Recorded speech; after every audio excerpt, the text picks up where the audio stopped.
नमस्कार CSK news में आप सभी दोस्तों का एक बार फिर से बहुत बहुत स्वागत है। दोस्तों, इस दिन भर की जो फटाफट ब्रेकिंग न्यूज़ निकल के आ रही है, आपको बता दें कि भारत का चीन को स्पष्ट संदेश, सभी गतिरोधी वाली जगहों से सैनिकों को पीछे हटाए पीपल्स लिबरेशन आर्मी या फिर युद्ध के लिए रहे तैयार। जी हाँ, बड़ी अपडेट निकल के आ रही है। आज की सबसे बिग ब्रेकिंग अपडेट निकल के आ रही है कि भारत ने चीन को स्पष्ट कर दिया है कि अब गतिरोध वाली जगहों से पीछे हटे चीन। बड़ी खबर निकल के आ रही है दोस्तों, इसके बारे में आपको बताएंगे। इस बीच पूर्वी लद्दाख में चीन ने जारी तनाव के बीच देश में घातक पिनाक मिसाइल प्रणाली का उत्पादन शुरू। बड़ी अपडेट निकल के आ रही है। चीन को तगड़ा झटका और खतरनाक तरीके से युद्ध करने के ऐलान के बीच भारत सरकार की तीसरी बड़ी अपडेट निकल के आ रही है। अब एलएसी पर एलओसी स्टाइल में चीनियों से निपटा जाएगा। पाकिस्तानियों की तरह पाकिस्तानी सेना से जैसे निपट रही थी भारतीय सेना, उसी तरीके से अब चीनी सेनाओं के साथ भी करेगी ट्रीट। जी हां, बड़ी अपडेट निकल के आ रही है। एलओसी पर निपट रही चीनी सेनाएं अब एलएसी की तरह एलएसी पर भी निपटेंगी। इसके बारे में आपको बताएंगे। उस बीच 5G को लेकर बड़ा झटका चीन को। भारत में क्वाड देशों ने किया बड़ा ऐलान, 5G नेटवर्क करेंगे मिलकर तैयार। जी हां, अब एक तरफ जहां युद्ध को लेकर ये देश तो एक साथ मंच पर हुई हैं, अब व्यापार को लेकर भी एक मंच पर क्वाड देश आते दिख रहे हैं। इसके बारे में भी आपको बताएंगे। और उस बीच टिकटॉक बैन करने जा रहा पाकिस्तान भी। जी हां, दरअसल चीन को बड़ा झटका देने की तैयारी में पाकिस्तान। अश्लीलता को बताया है मुद्दा, तो सब कुछ खबरें एक एक करके आपको विस्तार से बताएंगे। लेकिन उससे पहले एक छोटा सा निवेदन, अगर आपने चैनल को सब्सक्राइब नहीं किया तो प्लीज सब्सक्राइब की लाल बटन दबाकर चैनल को सब्सक्राइब करें। और अगर आप भी प्रधानमंत्री मोदी के हर कामों का समर्थन करते हैं तो इस वीडियो को दिल से लाइक करके अपना समर्थन दर्ज करें। और अगर आप भी मानते हैं कि इंडियन आर्मी पूरी तरीके से चीन की पीपल्स लिबरेशन आर्मी को मुंह तोड़ जवाब देने के लिए पूरी तरीके से सक्षम है, तो इस वीडियो को लाइक करके जय हिंद लिखना मत भूलिएगा दोस्तों। दरअसल पहली बड़ी अपडेट निकल के आ रही है। आपको बता दें कि भारत ने चीन को दो टूक युद्ध के लिए तैयार रहे चीन, या तो फिर सभी गतिरोध वाली जगहों से सैनिकों को पीछे हटाए पीपल्स लिबरेशन आर्मी। बड़ी अपडेट निकल के आ रही है। दरअसल हालिया सैन्य वार्ता में चीनी सेना ने प्योंगयांग झील के दक्षिणी किनारे से सैनिकों को पीछे हटाने से शुरुआत करने पर जोर दे दिया है। लेकिन भारतीय सेना ने कहा है कि पूर्वी लद्दाख में टकराव वाले सभी बिंदुओं पर, सभी स्थानों से, उन सभी स्थानों से जहां पे अप्रैल के बाद से चीनों ने गतिरोध वाली जगहों पर कब्जा किया है, गतिरोध दूर करने के लिए एक साथ कदम उठाए जाने चाहिए। सरकारी सूत्रों ने शुक्रवार को इस बारे में बताया है कि कहा है कि वर्तमान में भारत और चीन की सेनाओं के बीच मतभेद उभरे हैं और एक दूसरे के उलट विचार भी जाहिर किए गए हैं। लेकिन दोनों पक्षों इस पर सहमति जताई है कि पूर्वी लद्दाख में सुनिश्चित करना बेहद जरूरी है कि तनाव ना बढ़े। अगर चीन चाहता है कि तनाव ना बढ़े तो इस सिचुएशन में चीन को पीछे हटना ही पड़ेगा और सभी गतिरोध वाली जगहों से चीन को अपनी पीपल्स लिबरेशन आर्मी को पीछे हटाना ही पड़ेगा। तो आपको बता दें कि भारत की तरफ से स्पष्ट दो टूक चीन को संदेश दे दिया गया है, वरना चीन फिर युद्ध के लिए भी तैयार रहे अगर उस सिचुएशन में अपनी सेनाओं को चीन पीछे नहीं खींचता है। तो स्पष्ट तरीके से भारतीय विदेश मंत्रालय, रक्षा मंत्रालय की तरफ से ये चीन को दो टूक जवाब दे दिया गया है दोस्तों।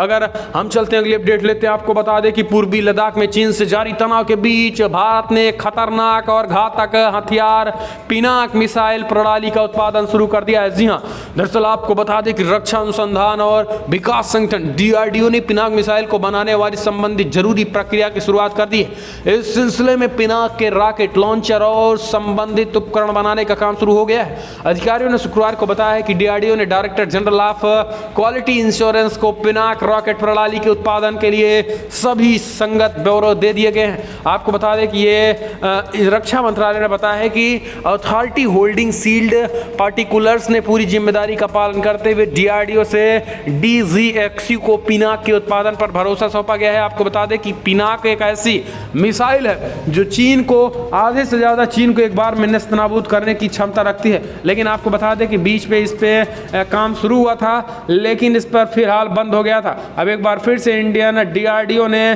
पिनाक को बनाने का ऐलान कर दिया। तो दोस्तों कमेंट के माध्यम से डीआरडीओ को लेकर जय जवान जय विज्ञान लिखना मत भूलिएगा।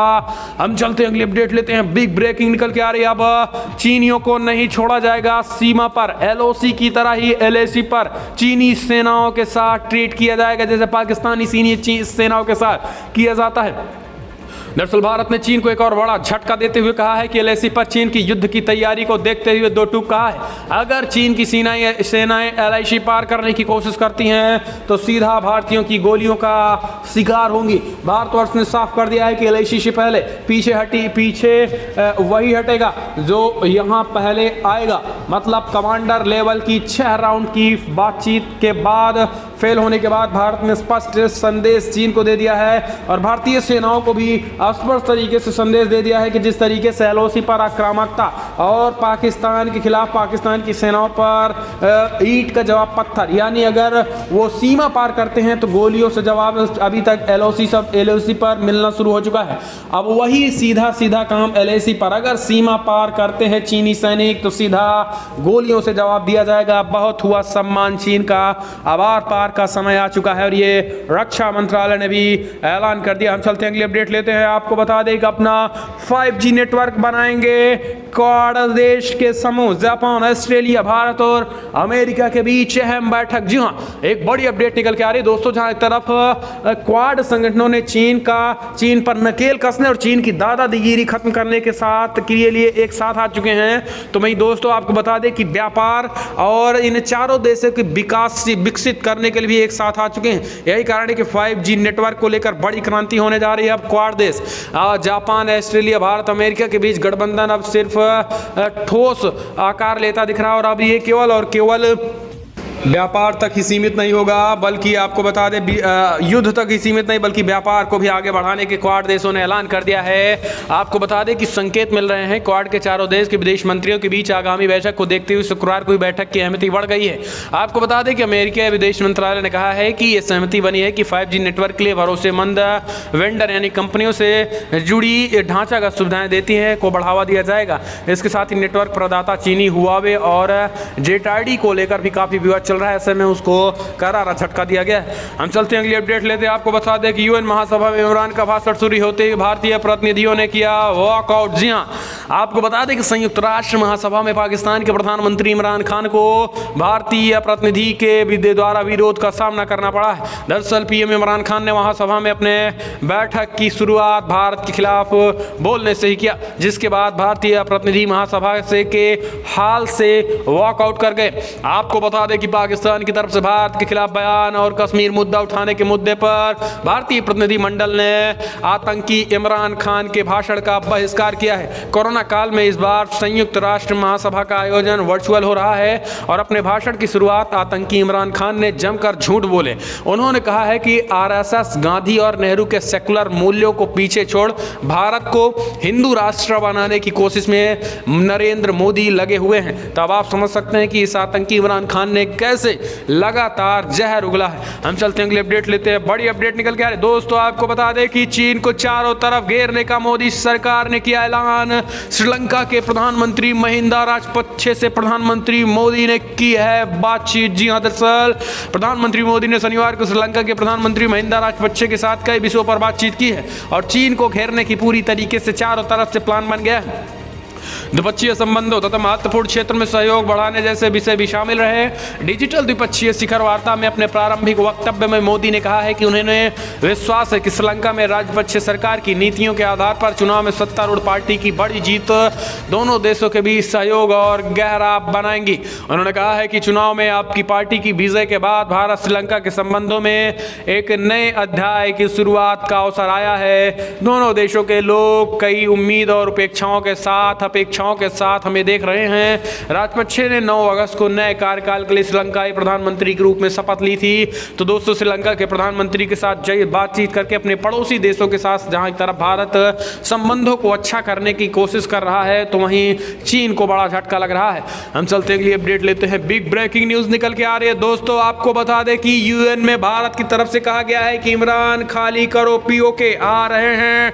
भारत सरकार की तरफ से इंडियन आर्मी जा रही है। जी हाँ, दरअसल आपको बता दें पाकिस्तान के वजीर आलम आतंकी इमरान खान की सबसे ज़्यादा बेइज्जती इससे कहीं ज़्यादा नहीं होंगी। संयुक्त राष्ट्र महासभा में जम्मू कश्मीर समेत हिंदू एजेंडे पर अपना भाषण शुरू करते ही भारतीय प्रतिनिधि महासभा से वॉकआउट कर गए। इसके बाद जवाब देने का अधिकार का इस्तेमाल करते हुए संयुक्त राष्ट्र में भारत के प्रथम सचिव मिलिलो बिनोनो ने कहा है कि पाकिस्तान एक आतंकवादी देश है। आज 70 साल में पाकिस्तान का केवल एक गौरव है और वो है आतंकवाद, और केवल एक ही गौरव है आतंकवाद, और 70 साल में आतंकवाद को ही बढ़ावा दिया है। ऐसे में पीओके को अब खाली करने का समय आ गया है। पीओके खाली करो इमरान, कर दिया गया है बड़ा ऐलान। अब ऐसे में आने वाले समय में यूएन में उठाए गए इस पीओके मुद्दे को भारतीय सेनाएं अमली जामा पहनाएंगी, और अगर आपको भी विश्वास है इंडियन आर्मी पीओके को अपने कब्जे में जल्द ही लेंगी तो लाइक करके इस वीडियो को ज़्यादा से ज़्यादा फैला दीजिएगा। हम चलते हैं अगली अपडेट लेते हैं। बिग ब्रेकिंग न्यूज़ निकल के आ रहे दोस्तों, हिंदुओं की घटती जनसंख्या चिंताजनक है। दरअसल आपको बता दें कि सिद्धापीठ आश्रम सकुर्तकी में सनातन धर्मगुरु यति नरसिंहानंद सरस्वती महाराज ने कहा है कि हिंदुओं को भारतीय संस्कृति को बचाने के लिए जनसंख्या बढ़ानी होगी। हमें एक नहीं लाखों युवाओं की जरूरत है। इसके साथ ही आपको बता दें कि यति नरसिंहानंद सरस्वती महाराज ने कहा है कि हम धर्म की रक्षा और प्रचार के लिए बने हैं। युद्ध की कीमत सभी को चुकानी पड़ती है। सनातन मामलों में मानने वाले रक्षा सनातन धर्मगुरु को धर्म की रक्षा के लिए आगे आना ही पड़ेगा। ईसाइयों के पास दुनिया में 125 देश हैं, बौद्ध धर्म के 9 देश, 90 लाख यहूदी को देश इजराइल है। इसके कारण पूरी दुनिया की यहूदी सुरक्षित रहते हैं। हिंदू ना भारत में सुरक्षित है और ना ही भारत के बाहर सुरक्षित है। आज हमारे ही देश में हिंदुओं की जनसंख्या अनुपात घट रही है। ऐसे में हमें अपने हिंदुओं की जनसंख्या को बढ़ाना पड़ेगा। तो स्वामी यति स्वरूपानंद ने एक बार फिर से बड़ा बयान दिया। हम चलते हैं अगली अपडेट लेते हैं। बिग ब्रेकिंग, आज प्रधानमंत्री मोदी संयुक्त राष्ट्र महासभा को करेंगे संबोधित। पाकिस्तान की उड़ाएंगे धज्जियां, पाकिस्तान की पोल खोलेंगे। जी हाँ, आपको बता दें बिग ब्रेकिंग न्यूज निकल के आ रही है। प्रधानमंत्री मोदी आज संयुक्त राष्ट्र महासभा को संबोधित करने वाले हैं, और इस बीच पीएम मोदी यूएन में पाकिस्तान पड़ोसी देश के आतंकवाद के मुद्दे को उठाएंगे, और मुद्दे को उठाकर पाकिस्तान के हर एक नीतियों को एक्सपोज करेंगे पीएम मोदी। तो दोस्तों, अगर आप भी मानते हैं कि पीएम मोदी को पाकिस्तान के आतंकवाद का मुद्दा उठाना चाहिए तो लाइक करके इस वीडियो को ज़्यादा से ज़्यादा फैला दीजिए। हम चलते हैं अगली बिग ब्रेकिंग न्यूज निकल के आ रही है। आपको बता दें कि सीएम योगी आदित्यनाथ को मिली धमकी, मुख्तार अंसारी को जेल से करो रिहा वरना उड़ा देंगे। जी हाँ, दरअसल आपको बता दें कि यूपी के मुख्यमंत्री योगी आदित्यनाथ को धमकी दी गई है। योगी आदित्यनाथ को राज्य के 112 नंबर सर्विसेज के व्हाट्सएप नंबर पर धमकी दी गई है। कहा जा रहा है कि व्हाट्सएप नंबर पर कई धमकी भरे मैसेज भेजे गए हैं। पुलिस कमिश्नर सुजीत पांडे ने मीडिया को यह जानकारी दी है। बताया जा रहा है कि धमकी भेजने वाले शख्स ने बाहुबली मुख्तार अंसारी को 24 घंटे के अंदर जेल से रिहा करने की मांग कर डाली है। आपको बता दें कि जो धमकी भरा मैसेज भेजा गया है उनमें यह भी कहा गया है कि अगर मुख्तार अंसारी को जेल से रिहा नहीं किया गया तो 25 सितंबर तक सरकार को मिटा दिया जाएगा और योगी आदित्यनाथ को भी उड़ा दिया जाएगा।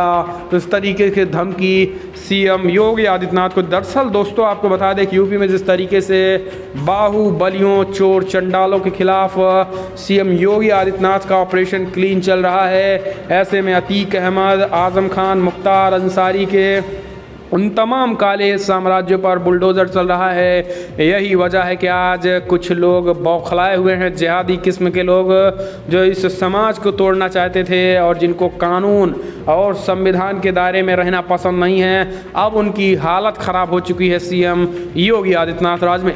हम चलते हैं अगली अपडेट लेते हैं। बिग ब्रेकिंग निकल के आ रही दोस्तों, कृष्ण जन्मभूमि का मामला भी पहुंच गया कोर्ट। जी हाँ, दरअसल अयोध्या के बाद मथुरा काशी बाकी है का जो नारा था वो अब सच होते दिख रहा है। मथुरा में मस्जिद को गिराया जाए, मंदिर की जगह बनाया गया था मस्जिद। ये बड़ी अपडेट निकल कर पहुंच गया शाही ईदगाह का मामला हटाने की बात। जी हां, आपको बता दें कि अयोध्या के बाद अब मथुरा में श्री कृष्ण जन्मभूमि का मामला भी कोर्ट पहुंच गया है। दरअसल श्री कृष्ण विराजमान ने मथुरा की अदालत में एक सिविल मुकदमा दायर करके 13 एकड़ कृष्ण जन्मभूमि की स्वामित्व की मांग की गई है।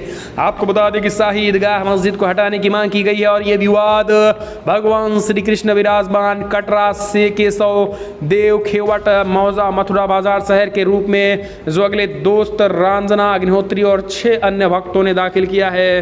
तो दोस्तों अगर आप भी मानते हैं कि अयोध्या तो झांकी थी, काशी मथुरा बाकी है, अगर आप भी इस बात को मानते हैं कि अब काशी और मथुरा के मंदिरों को आज़ाद कराना बाकी है, तो कमेंट के माध्यम से बोलो जय जय सिया राम लिखना मत भूलिएगा। दोस्तों हम चलते हैं, अगली अपडेट लेते हैं। बिग ब्रेकिंग न्यूज़ निकल के आ रही है, आपको बता दें धर्मा प्रोडक्शन के एग्जीक्यूटिव प्रोड्यूसर क्षितिज प्रसाद को गिरफ्तार किया गया है। बड़ी अपडेट, एनसीबी ने गिरफ्तार किया। ये बिग ब्रेकिंग अपडेट निकल के आ रही है दोस्तों इस वक्त की। करण जौहर ने बताया कि क्षितिज प्रसाद, क्षिति रवि प्रसाद धर्मा अंटिका एंटरटेनमेंट के 2019 से जुड़े हैं, जो कि एक कॉन्ट्रैक्ट बेसिस प्रोजेक्ट में एग्जीक्यूटिव प्रोड्यूसर थे। आपको बता दें बिग ब्रेकिंग निकल के आ रही है, जहां पर धर्मा प्रोडक्शन पर शिकंजा कसना शुरू हो चुका है। ड्रग्स के मामले में करण जौहर को भी कभी भी गिरफ्तार किया जा सकता है, उससे पूछताछ की जा सकती है। लेकिन इस बीच दीपिका पादुकोण ने एनसीबी के अधिकारियों के सामने कबूल किया है कि ड्रग्स चैट उन्हीं की है। दीपिका ने बताया है कि इस चैट की मदद से डूब मंगाया जाता था।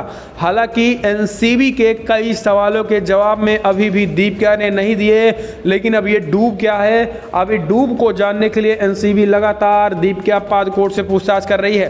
श्रद्धा कपूर ने एनसीबी के सामने स्वीकार किया है कि उन्होंने सुशांत सिंह राजपूत को वैनिटी वैन और कभी कभी स्टोर पर फिल्म की शूटिंग के दौरान ड्रग्स लेते हुए भी देखा है। श्रद्धा कपूर के बाद अब सारा अली खान भी एनसीबी के दफ्तर पहुंच गई। आपको बता दें कि सारा अली खान और श्रद्धा कपूर को 16-20 केसों में जानकारी हासिल कराने के लिए बुलाया गया है, जो कि सुशांत सिंह राजपूत से जुड़ा है। श्रद्धा कपूर से आपको बता दें कि लगातार शिकंजे में लिया जा रहा और अब पूछताछ जारी है और इन नशेड़ियों की लगातार मंडली सामने आ रही है। तो ये बड़ी अपडेट निकल के आ रही है। हम चलते हैं, अगली अपडेट लेते हैं। आपको बता दें कि जेडीयू ऑफिस में नीतीश कुमार से मिले पूर्व डीजीपी गुप्तेश्वर पांडे, बक्सर से लड़ सकते हैं विधानसभा चुनाव।